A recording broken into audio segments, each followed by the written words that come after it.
네, 우리 하나님 말씀 고린도후서 10장 8절에서 11절까지 교독하겠습니다. 고린도후서 10장 8절에서 11절입니다.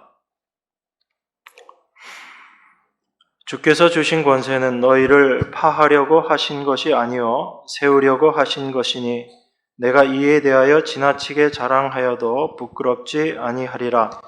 이는 내가 편지들로 너희를 놀라게 하려는 것 같이 생각지 않게 함이니 저희 말이 그 편지들은 중하고 힘이 있으나 그 몸으로 대할 때는 약하고 말이 시원치 않다 하니 이런 사람은 우리가 떠나 있을 때에 편지들로 말하는 자가 어떠한 자이면 함께 있을 때에 행하는 자도 그와 같은 자인 줄 알라. 아멘. 우리가 하나님의 백성으로 살아가지만 여전히 이 세상에서의 삶을 무시할 수 없고 이 세상에서의 삶을 함께 살아가는 존재로 있습니다. 그런데 이 세상이 생각하고 추구하고 있는 가치관이 있고 교회가 추구하고 있는 가치관이 있습니다. 세상의 가치관과 교회의 가치관이 다를 수밖에 없습니다. 그런데 우리가 이 세상을 살다 보니 이 세상의 가치관으로 교회 안에서도 모든 것들을 판단하려고 하고 그러한 기준으로 교회에서의 삶을, 신앙생활을 생각할 때가 많이 있습니다. 그래서 세상의 기준을 가지고 형제, 자매를 판단하기도 하고 또한 교회의 성공에 대해서도 세상의 기준을 가지고 생각하는 경우들이 많이 있습니다. 그런데 이러한 것들이 우리가 은연중에 범할 수 있는 부분들이지만 그러한 세상의 가치관과 세상의 생각으로 교회를 바라본다라는 것이 교회가 추구하고 있는 십자가 정신에서 벗어나는 것이다. 또한 복음을 올바로 이해하는 데 있어서도 많은 장애가 되는 것이다 라는 것을 우리가 분명히 생각하고 있어야지 됩니다. 여러분 골로새서 1장 13절, 14절에 보면 이렇게 이야기합니다. 그가 우리를 흑암의 권세에서 건져내사 그의 사랑의 아들의 나라로 옮기셨으니 그 아들 안에서 우리가 구속 곧 죄사함을 얻었도다 이렇게 말하고 있습니다. 여기에 보면 흑암의 권세라는 말이 나옵니다. 그가 우리를 흑암의 권세에서 건져내셨다. 그리고 그의 사랑의 아들의 나라, 예수 그리스도의 나라로 우리를 옮기셨다라고 이야기합니다. 이것을 구속이다, 또 죄사함이다 이렇게 이야기를 하고 있는데 우리는 이미 그 흑암의 권세에서 벗어나서 예수 그리스도로 말미암은 그 아들의 나라로 옮기심을 받은 자다라고 성경이 말하고 있습니다. 그런데 여기서 말하는 이 흑암의 권세에 대해서 우리가 많이 오해들 합니다. 제가 좀 전에 말씀드렸던 그 세상의 가치관, 세상이 추구하는 바, 그것이 바로 흑암의 권세라는 것이거든요. 그런데 우리는 이 흑암의 권세를 어떻게 많이들 오해하는가 하면 세상이 악으로 규정하는 그런 의미의 것, 그걸 흑암의 권세 이렇게 생각하는 경우들이 많이 있습니다. 여러분 세상도 동일하게 악으로 인정하는 것, 이런 것들은 분별하기가 참 쉽습니다. 그죠? 어떤 것이 악이다 이런 것들은 세상의 기준으로도 너무나 분명하거든요. 그런데 성경이 그것을 굳이 이야기하고 있지는 않다라는 것입니다. 우리를 흑암의 권세에서 건져내었다라는 것은 세상이 생각하는 그런 악한 것에서 우리를 건져냈다라는 것이 아니고 세상이라는 그 곳에서 우리를 건져냈다라는 이야기입니다.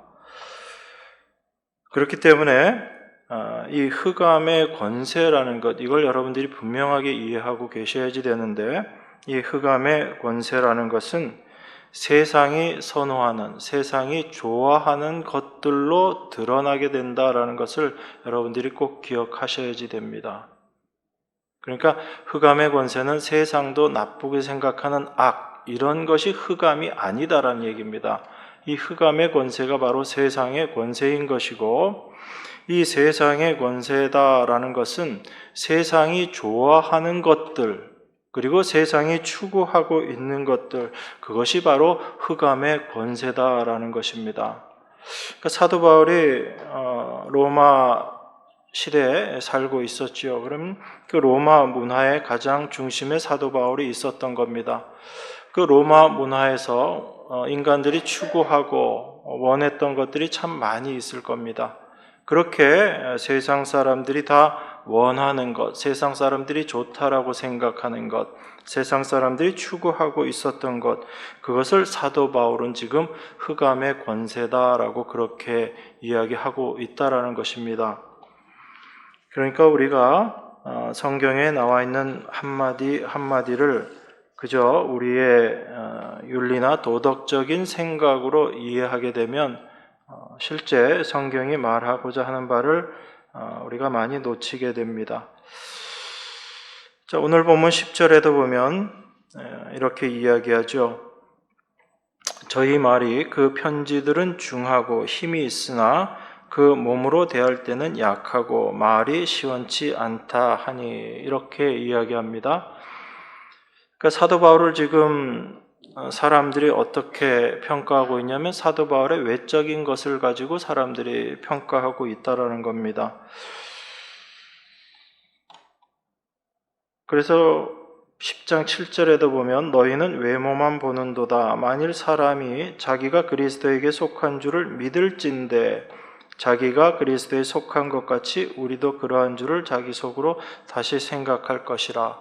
외모만 보는 자들에게 사도가 충고하고 있는 거죠.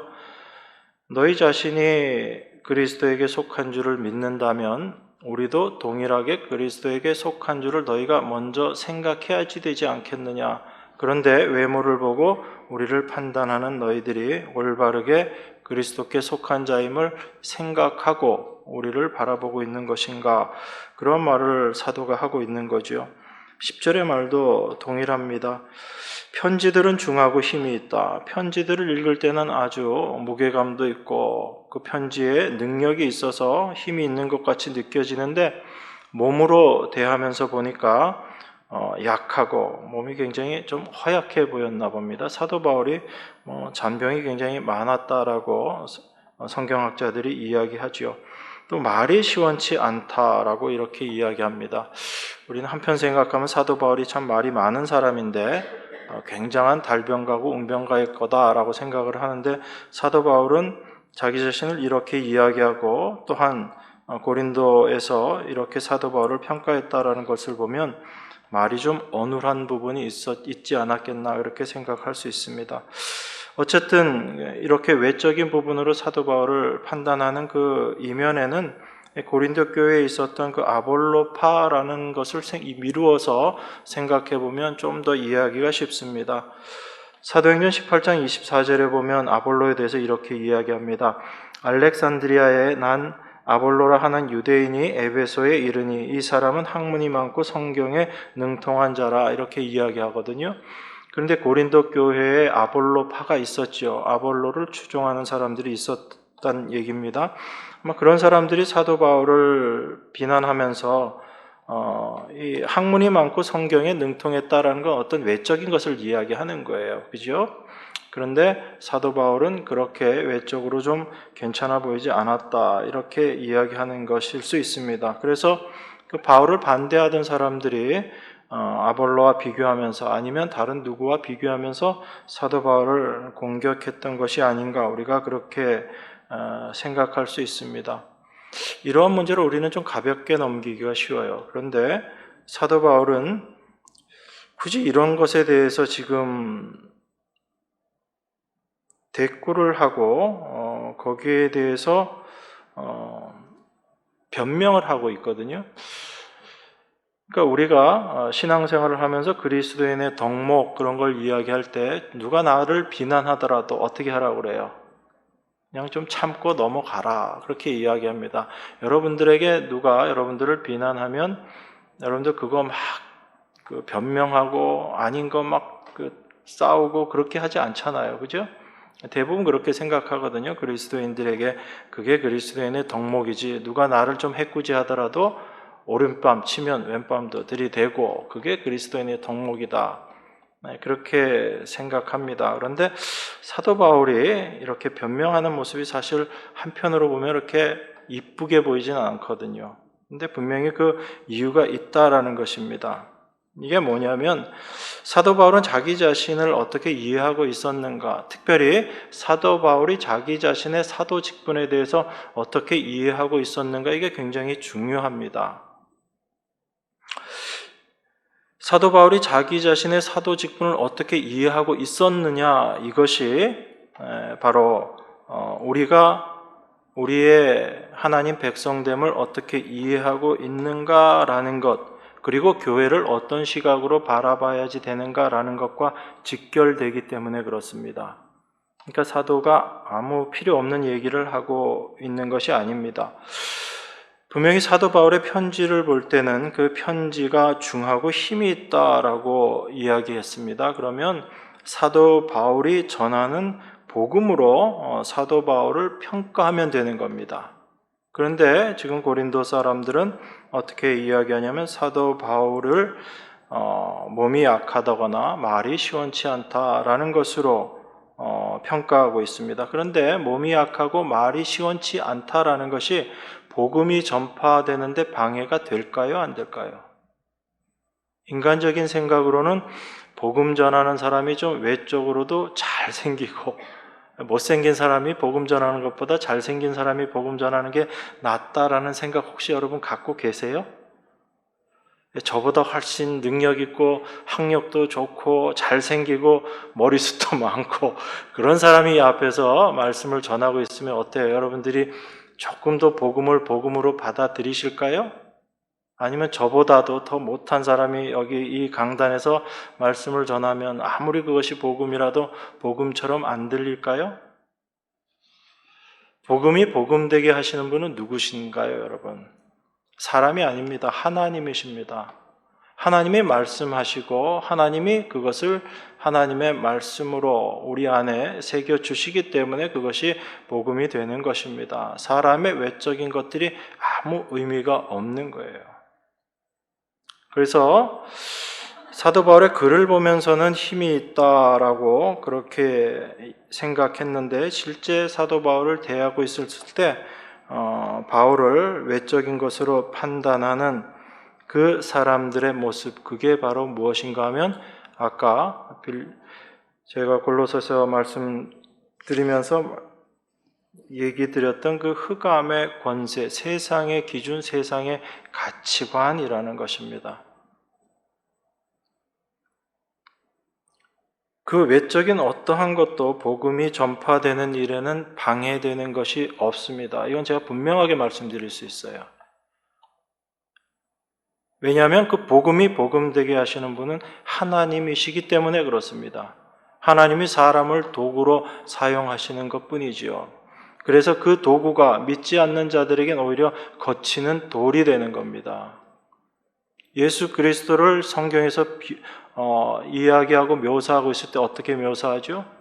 아주 외적으로 수려하고 잘생기고 능력 있고 그렇게 예수님을 이야기하지 않습니다. 오히려 예수님은 세상 사람들이 보기에는 참 보잘것 없는 모습이었거든요. 학벌도 보잘것 없습니다. 목수 집안의 아들로 태어났어요.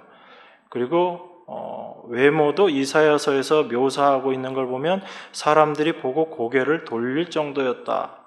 최소한 여러분들이 저를 보면서 고개 돌리시지는 않잖아요. 에그 왜 저렇게 생겼냐 그러면서 고개 돌리시진 않잖아요.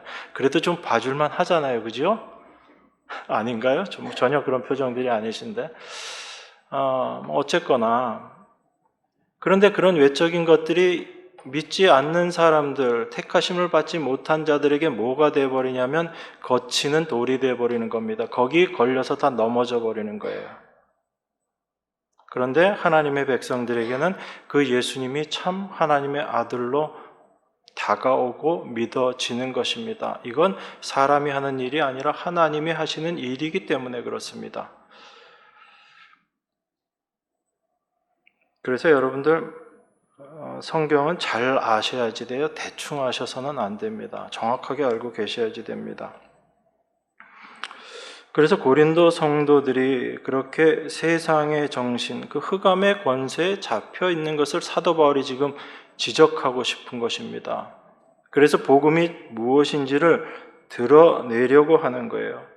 그러니까 우리도 똑같은 모습인 거죠. 어찌 보면 고린도 성도들을 우리가 한편으로는 좀 안타까운 마음으로 생각할 수도 있지만 그게 바로 우리들의 모습이다라는 것을 여러분들이 먼저 인정하셔야지 됩니다. 왜냐하면 우리는 늘 외적인 것을 보면서 판단하려고 하고 있기 때문에 그래요. 그 외적인 것을 통해서 보이지도 않는 내면의 것들까지 우리가 판단하고 스스로 분석하려고 하고 그게 우리들의 모습이다라는 것입니다.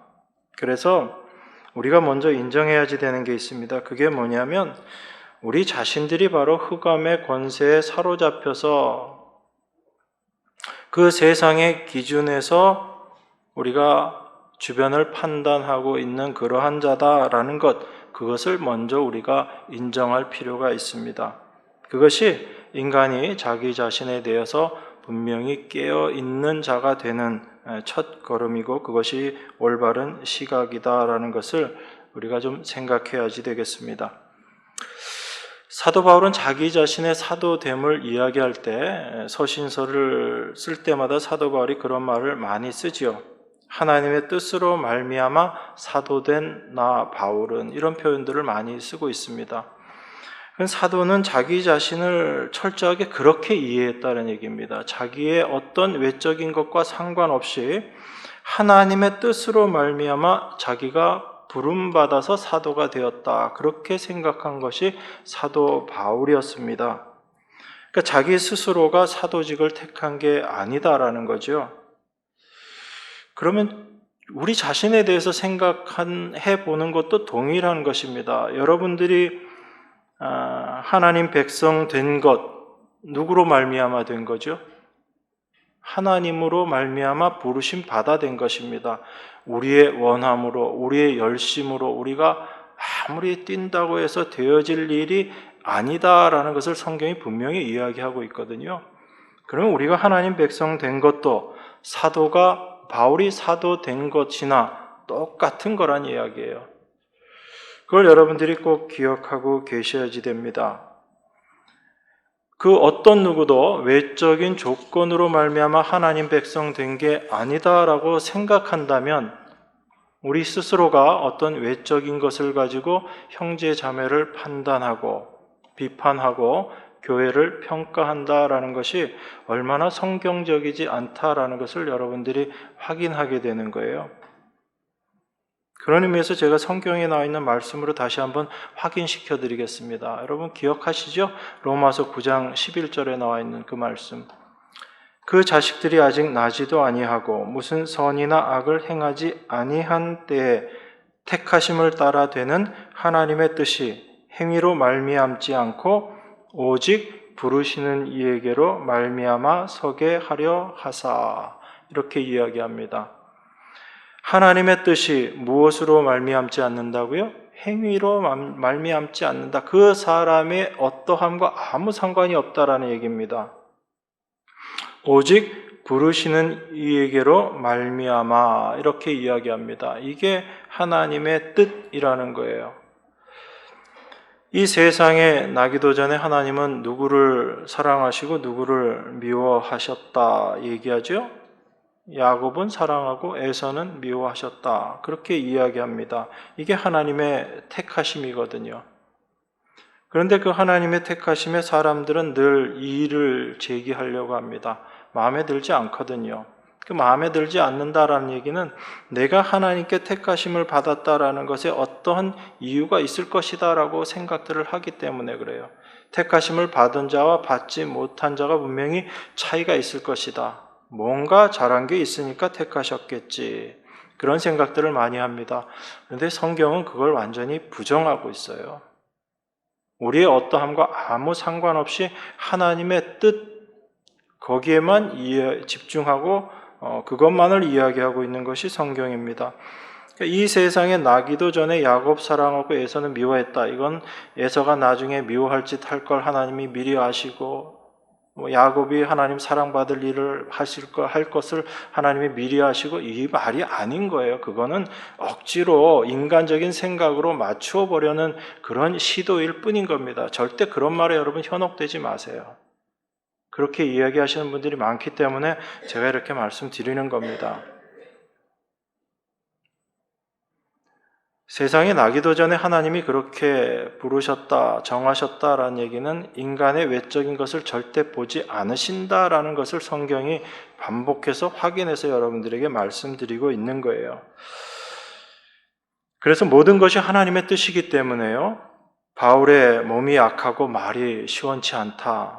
이런 걸 가지고 사도됨을 판단하는 것, 이건 바로 하나님의 부르심의 시각을 인간의 시각으로 판단하고 있는 그런 흑암의 모습이다라는 것을 여러분들이 꼭 기억하셔야지 됩니다. 그래서 단순히 어떤 사람을 판단하고 비난하는 것을 비난하지 맙시다. 비난하는 것은 옳지 못한 행동입니다. 라고 이야기하는 건 그건 윤리하고 도덕이에요. 여러분 똑같은 상황이지만 어떻게 보는 것이 윤리와 도덕이고 어떠한 것이 복음인가를 여러분들이 분명히 구별하실 수 있어야지 됩니다. 우리는 끊임없이 말씀을 보면서도 윤리 도덕으로 빠진다고요. 어떤 잘못된 것을 잘못됐다라고 이야기하면서 그것이 잘못됐으니까 그렇게 하지 맙시다. 이건 윤리고 도덕입니다. 그런데 그 잘못된 것이 십자가의 정신에 어긋난 것이기 때문에 우리가 잘못된 것과 올바른 것을 분별하게 되는 것, 그게 복음인 거예요. 이게 여러분 안에 없으면 우리는 윤리도덕으로 빠질 수밖에 없습니다. 왜냐하면 그것이 너무나 당연한 우리들의 생각 구조이기 때문에 그래요. 인간이 선악과를 따먹고 나서 되어진 일이 뭐라고 성경에서 이야기하고 있죠? 선악을 판단하는 일에 하나님처럼 될 것이다 라고 그렇게 이야기합니다. 그러니까 자기 스스로 무엇이 옳고 무엇이 그른가를 판단하는 하나님의 위치가 되어서 내가 이제 옳은 것을 행해야지 라고 생각하게 되어진 것, 얼마나 윤리적이고 도덕적인 모습이에요. 그런데 이게 죄인의 모습이다라는 것을 여러분들은 늘 기억하셔야지 됩니다. 그래서 가장 윤리 도덕적인 것이 가장 죄악된 모습일 수 있다라는 이런 역설들이 여러분 안에 좀 자꾸 다가오셔야지 돼요. 그게 이해가 되셔야지 됩니다. 그럴 때 성경이 성경으로 하나님의 말씀으로 십자가로 보여지는 거예요. 그렇지 않으면 이 성경은 그저 윤리 도덕적인 그런 말로밖에 받아들여지지 않고 예수님의 십자가도 그저 나를 구원해 주신 십자가 이걸로 끝나게 됩니다. 근데 성경은 사실 그렇게 십자가를 이야기하고 있지 않다라는 것을 여러분들이 늘 주의하셔야지 됩니다. 자, 그래서 사도가 자기 자신을 변호하고 있는 이 모습이 단순히 외모로 사람을 판단하는 것이 옳지 않다라는 것을 성도들에게 이야기하기 위해서 말하고 있는 것이 아니라 사도 바울은 지금 복음이 어떤 곳에서 방해받고 있고 복음이 어떤 곳에서 공격받고 있는지를 우리에게 드러내주면서 그 복음을 방어하고 있는 변호를 하고 있는 거예요. 그냥 너희들 외모로 사람 판단하면 안 돼. 그러니까 나를 너희들이 판단하면 안 돼. 이런 차원이 아닌 겁니다. 사도에게는 다른 것 아무것도 없습니다. 오직 십자가만 사도 바울에게 있어요. 그래서 사도 바울은 자기 자랑이 뭐죠? 난 십자가만 자랑한다. 이게 사도 바울의 자랑이었습니다. 다른 것 아무것도 십자가 앞에서 자기 자신을 보고 나니까 다른 어떤 것들도 자랑이 될 수 없다라는 것을 알았기 때문에 그랬어요. 내가 아무리 율법적인 삶을 살고 그 율법을 다 지켜 행했다 할지라도 그것이 십자가 앞에선 아무 자랑이 되지 못한다라는 것, 오히려 그 의를 가지고 하나님 앞에 서려고 했던 것이 죄였다라는 것을 십자가 앞에서 사도가 깨닫게 된 거예요. 그래서 십자가 외에는 자랑할 것이 없다라고 사도가 그렇게 말하는 겁니다. 그 십자가 앞에 서 있는 모습이 이제 결론에서 저희가 좀 다루게 될 거예요. 그래서 십자가를 우리가 올바로 이해하는 것이 이렇게 중요합니다. 사도는 지금 그것을 이야기하고 있는 거예요. 그 십자가 복음이 방해받고 있는 것, 그것을 지금 사도가 적극적으로 방어하고 변호하고 있는 것입니다. 그래서 우리 자신들을 생각하면서 늘 외적인 것으로 모든 것들을 판단하고 평가하려고 하고 있는 우리 자신에 대해서 생각하면서 사도 바울처럼 우리 스스로도 이 부분에 대해서는 절대 방심하지 않아야지 되겠다라는 것, 그걸 우리가 늘 생각해야지 될 것입니다. 여러분 8절 보겠습니다. 다시 주께서 주신 권세는 너희를 파하려고 하신 것이 아니요 세우려고 하신 것이니 내가 이에 대하여 지나치게 자랑하여도 부끄럽지 아니하리라. 그렇게 이야기합니다. 여기서 주께서 주신 권세라는 말을 하고 있습니다. 이 주께서 주신 권세가 어떤 것인가 이걸 올바로 이해하게 되면 사도 바울이 왜 이렇게 외적인 것을 가지고 판단하는 것에 대해서 복음이 아니다라고 이야기하고 있는가를 좀 더 이해하게 됩니다. 바울이 지금 주께서 주신 권세에 대해서 이야기하는데 여러분 일반적으로 권세 그러면 어떤 게 생각이 나죠? 권세하면 힘 이렇게 우리들이 이해하게 됩니다.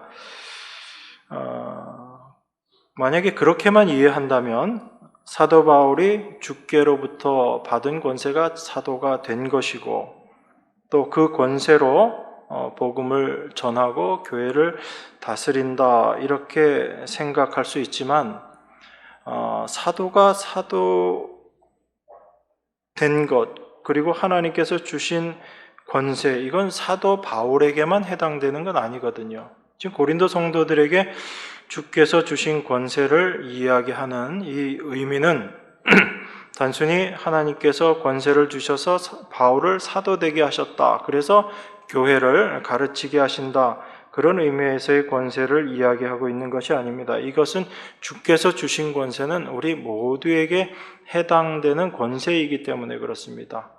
그래서 그 권세를 우리가 올바르게 알게 될 때 우리 자신을 무너뜨리게 되지 않고 오히려 하나님 앞에서 우리 자신을 세우게 되는 그 모습으로 나아가게 되는 것입니다. 그래서 사도 바울이 내가 이에 대하여 지나치게 자랑하여도 그 권세에 대해서 지나치게 자랑해도 내가 부끄럽지 않다라고 이야기하는 이유가 되는 것입니다. 왜냐하면 이 권세로 말미암아 내가 하나님 앞에서 하나님의 백성으로서 올바로 드러나게 되는 것 이게 권세이기 때문에 라고 사도가 이야기하고 있습니다. 그 의미를 우리가 조금 더 깊이 있게 이해하기 위해서 좀 말씀 몇 군데를 찾아보겠습니다. 요한복음 17장 2절에 보면 이렇게 이야기합니다.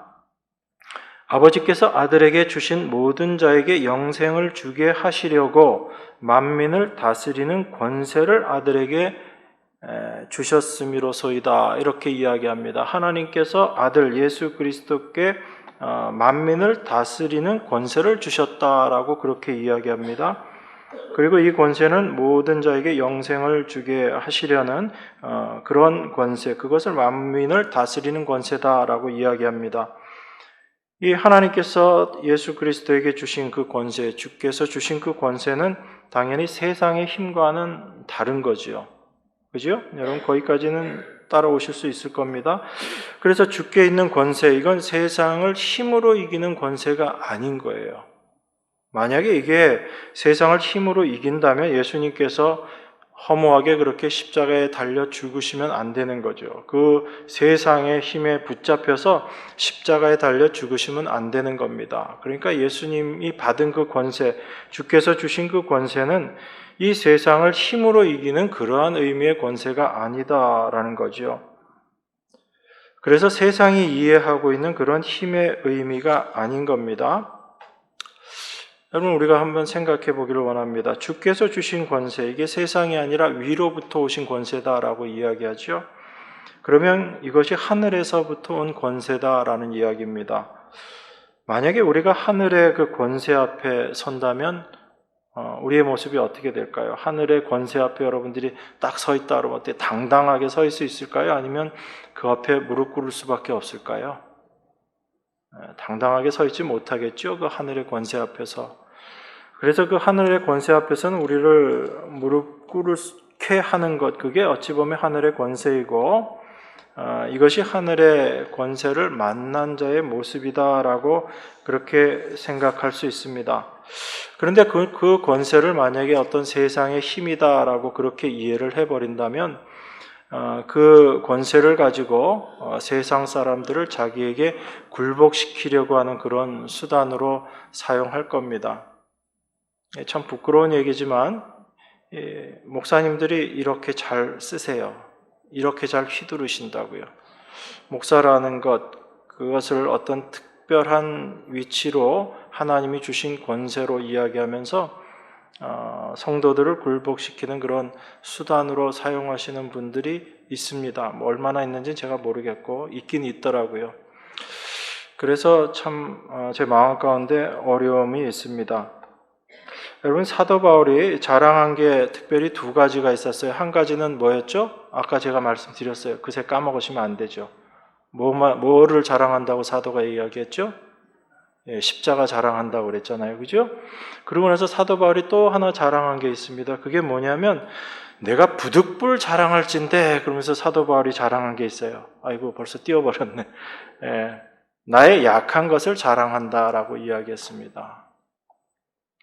사도 바울이 십자가를 자랑하고요, 자기의 약한 것을 자랑했습니다. 그러면 그 십자가라는 하나님의 권세 앞에 섰을 때 자기 자신이 느낄 수 있는 것이 자신의 연약함이라는 것입니다. 이것은 단순히 힘이 없어서 연약하고 약하다라는 것이 아니라 하나님 앞에서, 그 십자가 앞에서 죄인으로 드러난 자기 자신의 모습을 사도가 고백하고 있는 거예요. 그런데 사도는 이걸 어떻게 한다고요? 자랑한다라고 이야기합니다. 그러니까 그 사도 바울에게 계시해 주신 하나님의 은혜가 얼마나 큰가라는 것을 우리가 말씀을 통해서 이렇게 확인할 수 있는 거예요. 우린 자랑해도 뭘 자랑하죠? 아닌 것 같지만 나의 잘남을 자랑하고 나의 강함을 자랑하는 것이 우리들의 모습입니다. 늘 말씀을 묵상하면서도, 늘 기도하면서도 이것이 우리들의 모습인데, 하나님께서 사도 바울에게 주신 그 은혜는 사실 우리도 동일한 은혜를 받았거든요. 그래서 사도가 그 은혜 받은 것을 우리들에게 지금 전하고 있는 겁니다. 너희도 나와 동일한 은혜 가운데 은혜 받은 자들이 아니냐라는 거죠. 그래서 우리가 뛰어나서 사도 바울의 말을 이해하는 것이 아니라 하나님의 은혜가 우리 안에서 역사되어지면 사도 바울과 동일한 경험을 우리가 하게 되는 거예요. 그래서 하나님의 은혜는 누구에겐 더 많이 주시고 누구에겐 덜 주시고 그런 게 없다라고 제가 말씀드렸잖아요. 사도 바울이 자랑하는데 부득불 자랑할진대, 그러면서 나의 약한 것 자랑하겠다라고 이야기합니다. 자기 자신이 약하다, 이건 신체적인 힘이 없어서 약하다, 그게 아니죠. 사도 바울이 지금 자기 자신을 약하다라고 이야기하는 것은 무엇이든지 자기 자신의 힘으로 하는 것이 없었다라는 것을 고백하는 의미에서의 약함인 거예요. 내가 무엇을 하더라도, 내가 어떤 일을 하더라도, 내가 핍박을 받더라도, 내가 하나님의 말씀을 담대하게 전하더라도 그 모든 것들이 내 힘으로 하는 것이 아무것도 없었다라는 것입니다. 내 안에 계신 하나님의 은혜가 나를 그 자리로 끌고 갔었다. 이 고백을 하는 것이 사도 바울의 고백이거든요. 그러니까 사도 바울이 지금 약한 것을 자랑한다라는 얘기는 나 몸이 약해, 이거 자랑해, 이게 아니라, 이 차원이 아니라 나는 내 힘으로 할 수 있는 것이 아무것도 없다라는 것, 이걸 자랑하는 거예요. 이 자랑 가운데 오직 하나님의 일하심만 드러나는 겁니다. 십자가만 드러나는 거예요. 이게 성도의 자랑이 되어야지 되는 겁니다. 그런데 하나님은 우리를 이 자리로 끌고 가세요. 그게 뭐냐면 지금 사도 바울이 이야기하고 싶은 겁니다. 하나님의 권세가 사도 바울뿐 아니라 우리에게도 동일하게 그 하나님의 권세가 주어졌기 때문에 그 하나님의 권세는 우리를 이렇게 하나님 앞에 무릎 꿇는 자리로 끌고 가시고 우리를 그 자리로 인도하셔서 하나님의 백성 되게 만들어 가신다는 거예요. 지금 사도는 이 이야기를 우리들에게 하고 있는 것입니다. 바울의 바울된 것이 바로 하나님께로부터 임한 그 권세로 말미암아 바울이 바울된 것이다. 그걸 이야기하고 있는 겁니다. 그렇기 때문에 주님께서 주신 그 권세가 있는 하나님의 백성들은 그 하늘의 권세 앞에 굴복하게 되면서 자신의 모든 것이 부인되는 그러한 약한 자로 하나님 앞에 서게 되는 것. 이게 하나님의 백성들에게 임한 권세가 우리 안에서 하는 일이다라는 것입니다.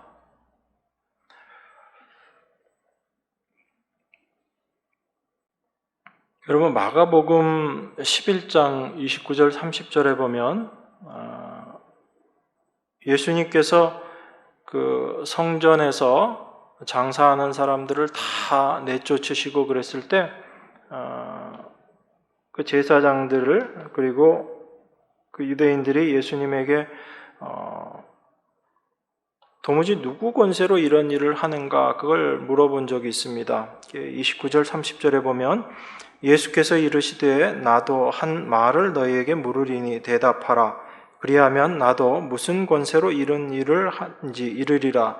요한의 세례가 하늘로서냐 사람에게로서냐 내게 대답하라. 이 말씀이 있습니다.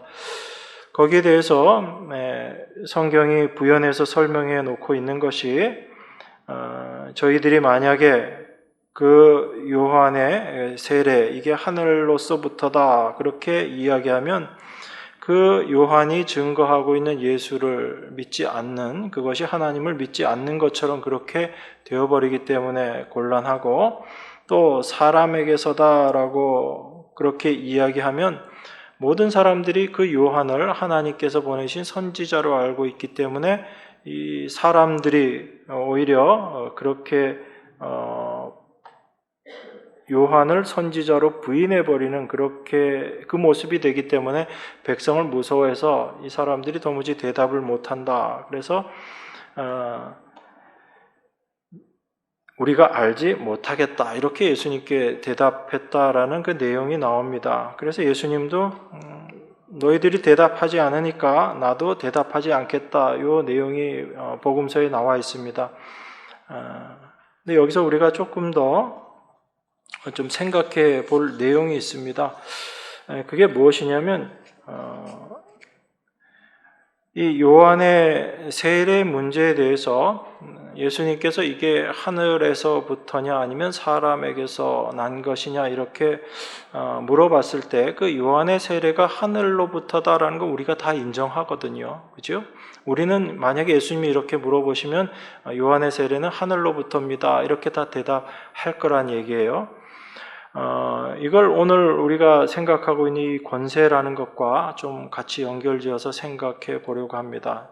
조금 복잡할 수 있지만 여러분들 잘 들어주세요. 요한의 세례는 분명히 하늘로서부터입니다. 그러면 이 요한의 세례를 하늘로부터다라고 그렇게 생각하게 되는 것은 하나님께서 요한을 보내시고 그 요한으로 하여금 세례를 베풀게 하셨기 때문이다. 우리가 이렇게 아주 단순하게 생각할 수 있어요.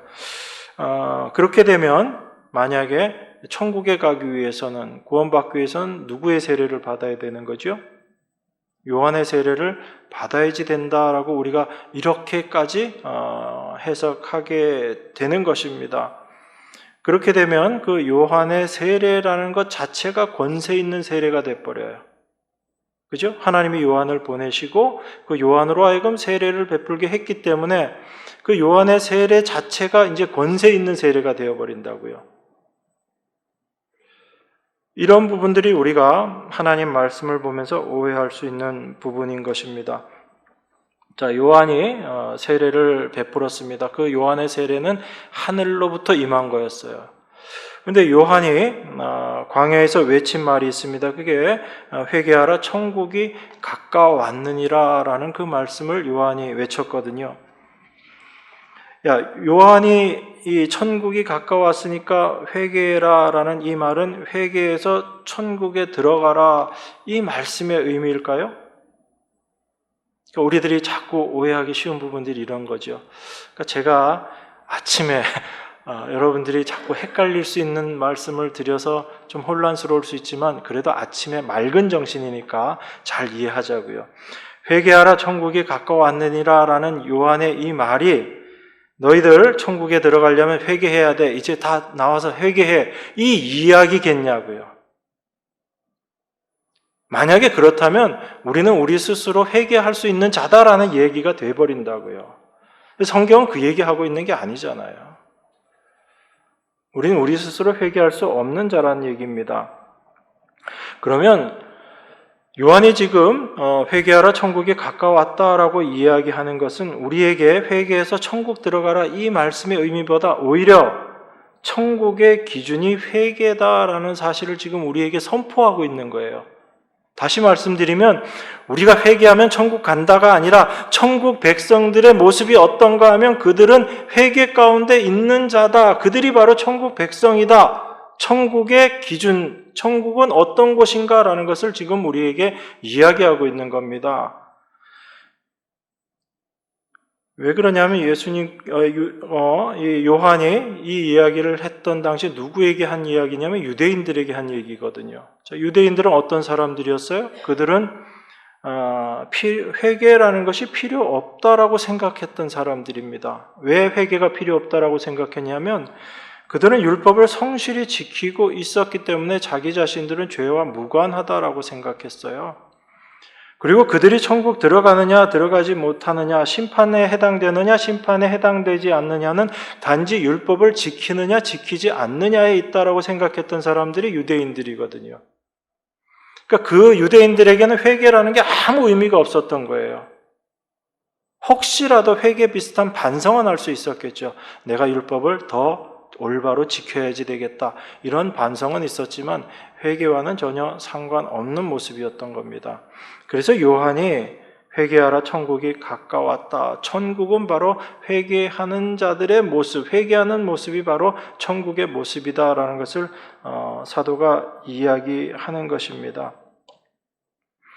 그렇게 회개 자체를 천국의 기준으로 이렇게 비추어 본다면 유대인들이 지금 열심히 행하고 있는 그 모든 일들을 요한은 이 한마디로 어떻게 하고 있는 거냐면 유대인들이 행하고 있는 그 행함 자체를 전부 지금 부정하고 있는 얘기인 거예요. 너희들이 지금 열심히 율법 지킨다고 하고 있지? 그래서 그 율법 지켜서 의를 이루고 심판을 받지 않겠다고 하고 있지? 그런데 너희들에게 정말 필요한 것은 회개야, 이 얘기입니다. 그 얘기는 너희들이 그렇게 하고 있는 그 모든 것들 아무 의미 없는 것이다. 이걸 지금 요한이 이 한마디로 선포하고 있는 거예요. 그 말을 귀 있는 자들이 듣는 겁니다. 그게 하나님의 말씀인 거예요. 그래서 우리는 그 하나님의 권세 앞에서 우리 자신이 어떠한 모습으로 될 수밖에 없냐면 아무것도 할 수 없는 존재로 설 수밖에 없는 거예요. 우리 자신이 어떠한 존재인지를 그 하나님의 권세 앞에, 주께서 주신 권세 앞에서 우린 다 드러나게 되는 것입니다. 아무리 몸이 강건하고 언변이 좋고 율법을 잘 지키고 그 모습으로 살아간다 해도 우리 자신은 심판의 존재일 수밖에 없다라는 것을 이 말씀들을 통해서 우리가 확인하게 되는 겁니다. 요한이 예수님에 대해서 증거한 게 마가복음 1장 7절 8절에도 또 나옵니다. 뭐라고 이야기하나요? 그가 전파하여 가로되 나보다 능력 많으신 이가 내 뒤에 오시나니 나는 굽혀 그의 신들매를 풀기도 감당치 못하겠노라. 나는 너희에게 물로 세례를 주었거니와 그는 성령으로 너희에게 세례를 주시리라. 이렇게 이야기합니다. 나는 지금 물로 세례를 주지만 그분은 오셔서 성령으로 세례를 주실 것이다. 이 말씀을 예수님께서 요한복음 16장에서 동일하게 말씀을 하고 계시죠. 성령이 임하시면 어떻게 되신다고요? 성령이 오시면 예수님께서 말씀하신 것 다 기억나게 하고 그 말씀의 의미가 무엇인지를 알게 한다라고 이야기하면서 성령이 너에게 임하면 너희가 죄가 무엇인지, 의가 무엇인지, 심판이 무엇인지에 대해서 그 성령이 너희들을 책망하실 것이다 라고 그렇게 이야기합니다. 이게 지금 요한이 증거하고 있었던 예수님이 오셔서 임하게 될, 성령으로 임하게 될 세례를 지금 우리에게 이야기하고 있는 겁니다. 그 성령이 우리에게 임하시면 어떻게 된다고요? 자기 자신이 죄인이라는 것을 깨닫게 됩니다. 내가 무슨 죄를 짓고 안 짓고 그 죄인을 떠나서 참된 하나님을 올바로 알지 못하고 믿지 못하는 그 죄 가운데 여전히 내가 주인 되어서 하나님처럼 살아가려고 하는 그 자기 자신의 죄됨을 발견하게 되는 거지요. 그래서 나에게는 아무 의가 없고 하나님의 의, 하늘로부터 임한 의가 아니면 나는 절대 하나님 앞에 설 수 없는 그러한 심판의 존재입니다라는 것을 깨닫게 되는 거예요. 이게 성령이 우리에게 임하실 때 일어나는 일인 겁니다. 그러니까 그 성령 임함도 성령도 능력이 아닌 거죠. 많은 사람들이 그 성령을 어떤 능력으로 이해하고 성령 받아서 뭘 하겠다라고 하는데 성령은 우리가 어떻게 할 수 있는 존재가 아닙니다. 그분은 하나님이세요. 그 하나님이 우리 안에 오셔서 죄가 무엇인지, 우리에게는 참 의가 없음을, 그리고 우리는 심판받을 수밖에 없는 그런 존재다라는 것을 깨닫게 하시는 것, 그것이 성령이 우리 안에서 행하시는 일인 것입니다. 그래서 우리의 인간의 모든 의를 무너뜨리고 우리 자신은 하나님 앞에 아무것도 자랑할 것이 없는 자로 사도 바울과 같이 나는 약한 것을 자랑할 수밖에 없는 그러한 자임을 깨닫게 하시는 것, 이 의미를 사도 바울이 분명히 알았기 때문에 오늘 우리에게 이렇게 이야기하고 있는 겁니다. 8절에서 뭐라고요? 주께서 주신 권세는 너희를 파하려고 하신 것이 아니요 세우려고 하신 것이니, 이렇게 이야기합니다. 이것이 하나님께서 우리 자신의 모습을 어떠한지 깨닫게 하심으로, 우리에게 그 권세를 주심으로 우리가 그것을 깨닫게 되는데, 이것은 우리를 무너뜨리고 우리를 파하려고 하는 것이 아니라 우리를 그리스도 안에, 십자가 안에서 굳건하게 세우려고 하시는 하나님이 주신 권세다라는 것입니다. 이래서 사도 바울은 이걸 자랑하는데 내가 지나치게 자랑해도 절대 부끄럽지 않다라는 것입니다. 그 하나님의 십자가를 알지 못하고 그 권세가 무엇인지를 알지 못하는 자들이 외모로 판단하는 자들이다라는 이야기입니다. 우리 자신이 어떠한 모습으로 살아왔든지 하나님께서는 이제 우리 안에서 이 일들을 이루어 나아가실 것입니다. 하나님이 우리에게 주신 그 권세로 우리를 하나님의 백성으로 올바로 세워나가는 그 일을 지금도 하나님께서 하고 계십니다. 주님께서 주신 그 권세가 여러분들에게 참된 권세로 역사해서 하나님의 은혜 안에 날마다 거하는 여러분과 제가 되기를 바랍니다. 기도하겠습니다. 하나님의 일하심을 이 시간에도 감사를 드립니다. 도무지 인간으로서 생각할 수 없고 행할 수 없는 그 일을 주께서 우리 안에서 이루어 내시는 줄 믿습니다. 주님께서 사도의 입을 빌어서 우리에게 말씀하셨사오니 주님께서 이 모든 일들 이루어 내실 줄 믿습니다. 그 하나님만 의지하고 날마다 나아가는 저희 모두가 될 수 있도록 축복하여 주시옵소서. 예수 그리스도 이름으로 기도드리옵나이다. 아멘.